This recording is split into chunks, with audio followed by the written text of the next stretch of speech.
এবছর ডিসেম্বরের মধ্যে নির্বাচন হবে না, সরকার এ বিষয়ে ফাইনাল সিদ্ধান্ত নিয়ে ফেলেছে।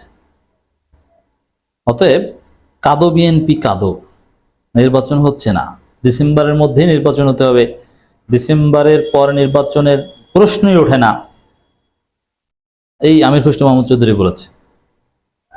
এখন কান্না করেন, এই সরকারের সিদ্ধান্ত ফাইনাল। আমার দেশের একটা রিপোর্টে সরকারের এই সিদ্ধান্তটা উঠে এসেছে, আমার দেশ লেড নিউজ করেছে স্পষ্টভাবে, আগে বিচার পরে নির্বাচন। সরকারের সিদ্ধান্ত, ডিসেম্বরের তফসিল, মধ্য ফেব্রুয়ারিতে ভোটের সম্ভাবনা। এর মানে এবছরে নির্বাচন তো হচ্ছে না, তা আপনার কান্নাকাটি করেন। যৌক্তিক সময় বিচার শেষ করে দ্রুত নির্বাচন চায় বিএনপি। জনগণের আকাঙ্ক্ষা আমরা বিচার করে যাই, সংস্কার গণহত্যার বিচার ছাড়া জনগণ নির্বাচন মানবে না, মানে জামাতের কথাই দলে হতে যাচ্ছে। তো দর্শক, এখানে দেখেন, এই বিচারের সাথে নির্বাচনকে সংশ্লিষ্ট করা, এটার ঘোর বিরোধী বিএনপি। বিচারের সাথে আবার নির্বাচনের সম্পর্ক কি? বিচার, এটা বিচার চলবে, আর বিচার কেন অন্য দল করবে না? সবাই করবে, সবাই নির্যাতিত। তাহলে বিচারের সাথে নির্বাচনকে জড়িয়ে দেওয়া, এটা মানে নির্বাচনকে প্রলম্বিত করার একটা অপকৌশল। এটা বিএনপির ব্যাখ্যা, এটা বিএনপির দলীয় ব্যাখ্যা। কিন্তু সরকার স্পষ্টভাবে বলছে যে আগে বিচার পরে নির্বাচন। তাহলে বিএনপি কান্নাকাটি করেন, আপনাদের যুক্তি, আপনাদের দাবি কিছুই তো হচ্ছে না। তো ডিসেম্বরে যদি নির্বাচন না হয়, তাহলে ওই ফেব্রুয়ারিতেও নির্বাচন হবে না। কেন হবে না সে আলোচনা অনেক করেছি, আলাদাভাবে করব। তো দর্শক, অ্যাটলিস্ট এতটুকু আপনারা নিশ্চিত থাকেন, সরকার, এই আমার দেশ এখানে স্পষ্টভাবে সরকারের সিদ্ধান্ত দিয়েই রিপোর্ট করেছে, আগে বিচার পরে নির্বাচন, ডিসেম্বরে তফসিল হবে, ডিসেম্বর নির্বাচন হবে না। তাহলে বিএনপির কি হবে? সরকারের এই সিদ্ধান্ত, সরকারের সিদ্ধান্ত সবসময় যৌক্তিক, কারণ এই সরকার ডিসেম্বরের নির্বাচনের কথা বলেছে, সেটাও কন্ডিশনাল, মানে সবাই একমত হতে পারলে হবে। এখন ফেব্রুয়ারিতে নির্বাচন, এ বিষয়ে যদি সবাই একমত হবে, একমত না হলে তো হবে না। এখন জনগণ তো নির্বাচন মানবে না বলছে, আর বিচারের আগে বিচার পরে নির্বাচন, আগে বিচারটা হতে হবে। আর বিচার মানে কতটুকু বিচার, এটা ঠিক করবে কে? আর বিচারে যদি বাধা সৃষ্টি করেন, বিভিন্নভাবে ডিলে হয়, তাহলে নির্বাচনে লেট হবে। আর বিচার, আগে বিচার কতটুকু বিচার? ফাঁসি হতে হবে একজন দুইজনের, না দুই চারটা রায় হতে হবে? আওয়ামী লীগ প্রশ্নের সমাধান কি? এগুলো করার আগে নির্বাচন বিষয়ে কোনো ঐকমত হবে না। দর্শক, জুলাই গণহত্যার দৃশ্যমান বিচারের আগে নির্বাচনের দিকে যাওয়ার চিন্তা নেই সরকারের, আর এটার ঘোর বিরোধী বিএনপি। অর্থাৎ বিএনপি কাঁদো। অন্তত দু একটি মামলার রায় না হলে সংসদ নির্বাচনের দিকে যাবে না ডক্টর মোহাম্মদ ইউনূসের নেতৃত্বাধীন অন্তর্বর্তী সরকার। তবে স্থানীয় সরকার নির্বাচনের দিকে যেতে পারে। দেখেন, এনসিপি চাপ প্রয়োগ করলে বা নানান মহল থেকে চাপ আসলে, এবং এটাই যৌক্তিক যে আগে স্থানীয় সরকার নির্বাচন হতে হবে, নইলে জাতীয় নির্বাচন সুষ্ঠু করা যাবে না। আর আমি একটা কথা কিন্তু বলেছি যে নির্বাচনের শিডিউল ঘোষণা হলেও মাঝপথে স্থগিত হতে পারে, নির্বাচনের দিনও দুপুরে নির্বাচন পণ্ড হতে পারে, কারণ বিএনপি নির্বাচন সুষ্ঠু হতে দিবে না। আর বিএনপিকে পিটিয়ে সুষ্ঠু নির্বাচন করার পরিবেশ তৈরি করতে সময় লাগবে। ফলে চলতি বছরে নির্বাচনের সম্ভাবনা ক্ষীণ। আগামী বছরের প্রথমার্ধেই হবে সংসদ নির্বাচন। এক্ষেত্রে আইনি জটিলতা না হলে রোজার আগে ভোট হওয়ার সম্ভাবনা রয়েছে, অন্যথায় ঈদের পরে ভোট হবে। এখন আবার ঈদের পর চলে গেছে, তো ঈদের পর কি ফেব্রুয়ারি? না, ঈদের পর বলতে একদম ঈদের পর তো আর হতে পারে না, ঈদের বেশ কয়েকদিন পর। ঈদের পর ভোট হবে মানে কি? তাহলে তফসিল ঘোষণা করতেই হবে ঈদের পর। আপনি এই হিসাবটা বোঝেন। আমি যে বলছি যে নির্বাচন ভাই এত মামুবাড়ি আপনার না, দেরি আছে, এই যে কথাটা সরকারের সিদ্ধান্তের, আইনি জটিলতা না থাকলে ঈদের পরে নির্বাচন হতে পারে। এই যে ঈদের পর, আচ্ছা ঈদের পর যদি নির্বাচন হতে হয়, তাহলে তফসিল ঘোষণা করতে হবে রোজার আগে, আর রোজার মধ্যে মানুষ প্রচারণা চালাবে, ফাজলামি না। ঈদের পর নির্বাচন মানে ঈদের পর তফসিল, আর ঈদের পর তফসিল ঘোষণা করলে মোটামুটি 3 মাস ধরে বা 2.5 মাস ধরে তফসিল ঘোষণা করতে হয়।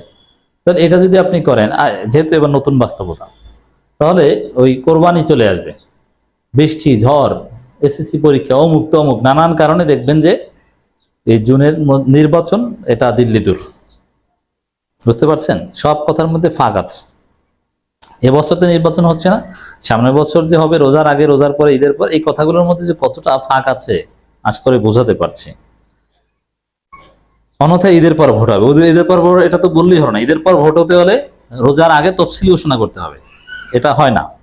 অন্তর্বর্তী সরকার ঘনিষ্ঠ সূত্রে তথ্য নিশ্চিত পাওয়া গেছে, জানা গেছে গত 16 এপ্রিল দেশের অন্যতম প্রধান রাজনৈতিক দল বিএনপির একটি প্রতিনিধি দল প্রধান উপদেষ্টা ডক্টর মোহাম্মদ ইউনূসের সঙ্গে সাক্ষাতে গেলে তাদেরকেও সরকার এমন অবস্থান জানিয়ে দেওয়া হয়েছে। বিএনপির পক্ষ থেকে বলা হয়েছে তারাও বিচারের পক্ষে, তবে বিচারের নামে যেন কালক্ষেপণ করা না হয়।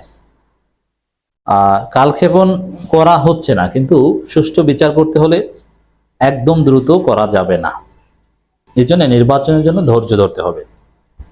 সরকার ঘনিষ্ঠ একাধিক সূত্রের সঙ্গে আলাপ করে জানা গেছে সরকার সংস্কার ও বিচার দুটোকেই প্রাধান্য দিয়ে এগোচ্ছে। এক্ষেত্রে ত্রয়োদশ জাতীয় সংসদ নির্বাচনের আগে কিছু মৌলিক সংস্কার এবং ক্ষমতাচ্যুত প্রধানমন্ত্রী শেখ হাসিনা সহ জুলাই গণহত্যার সঙ্গে জড়িতদের বিচার সম্পন্ন করার বিষয়টি বেশি গুরুত্ব দিচ্ছে। সরকার মনে করে তাদের প্রধান ম্যান্ডেট হলো রাষ্ট্র সংস্কার ও জুলাই গণহত্যার বিচার। এটা জনগণ এটা ছাড়া নির্বাচন মানবেই না। যেমন এই অভ্যুত্থানের যে শক্তি আছে, এই নাহিদরা, এরা কিন্তু স্পষ্ট বলে দিয়েছে সাজিদ আলম যে নির্বাচন বিচারের আগে, হাসিনা ফাঁসির আগে ভুলেও কেউ নির্বাচনের নাম মুখেও নেবেন না। হাসিনা ফাঁসির আগে। অতএব নির্বাচন তো ভাই মাহবুবের আবদান না, হাসিনার আমল না যে সকাল সন্ধ্যা নির্বাচন, 5 জানুয়ারি নির্বাচন, 31 ডিসেম্বর নির্বাচন, 7 জানুয়ারি নির্বাচন, না এরকম হবে না। দুইটি সরকার মনে করে তাদের প্রধান ম্যান্ডেট রাষ্ট্রসংঘ জুলাই গণহত্যার বিচার। রাজনৈতিক দলগুলোর সঙ্গে বিভিন্ন সময় সংলাপে সরকার তার এই অবস্থানের কথা স্পষ্ট করে জানিয়ে দিয়েছে। সর্বশেষ 17 এপ্রিল বিএনপির সঙ্গে সংলাপে এ বিষয় দুটি উঠে আসে। এক্ষেত্রে সরকারের অবস্থান হচ্ছে দৃশ্যমান কিছু সংস্কার এবং প্রতীকী হলো 2-1টা বিচার সম্পন্ন করে নির্বাচনের পথে যাত্রা শুরু করবে। যার কারণে বিএনপি সহ বিভিন্ন রাজনৈতিক দলের পক্ষ থেকে নির্বাচনের সুনির্দিষ্ট রোডম্যাপ চাইলেও সরকার তাতে সাড়া দেয়নি। আর বিচার কখন হবে শেষ হবে এটাও নির্দিষ্টভাবে বলা সম্ভব নয়। অতএব যারা এই দ্রুত নির্বাচন জিকির করছেন, সরকারের এই সোর্স থেকে যে গুরুত্বপূর্ণ তথ্যগুলো আসছে, এটা থেকে স্পষ্ট যে নির্বাচন এত সহজে হচ্ছে না, হবে না, জনগণ মানবে না, বাস্তবতা নেই, সম্ভব না। সম্ভব না এই একটা যুক্তিতেই আপনারা খেয়াল করেন, বলা হচ্ছে না হলে ঈদের পর ভোট, ঈদের পর ভোট হলে রোজার আগে তফসিল, এটা কি হয়? রোজার মধ্যে আপনি নির্বাচনের প্রচারণা চালাবেন? অসম্ভব।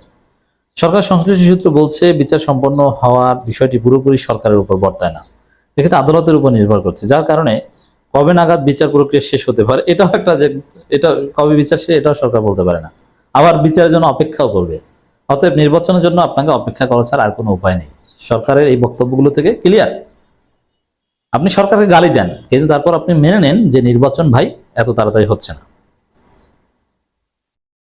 এক্ষেত্রে আদালতের উপর নির্ভর করছে, যার কারণে কবে নাগাদ বিচার প্রক্রিয়া শেষ হতে পারে এটা টাইম ফ্রেম দিয়ে বলা মুশকিল। যার কারণে সরকার হাতে একটু সময় রেখে নির্বাচনের ডেডলাইন দিয়েছে। বলছে চলতি বছর ডিসেম্বরের থেকে আগামী বছর জুনের মধ্যে নির্বাচন হবে। এক্ষেত্রে সরকারের নীতিগত অবস্থান, পরিস্থিতি যাই হোক না কেন, তারা জুনের পর একদিনও ক্ষমতায় থাকবে না। জনগণ জাতীয় সরকার গঠন করে তাদের ক্ষমতায় রাখতে চাইবে, বা জুনের পরে এইভাবে ক্ষমতায় থাকবে না, এটা ঠিক।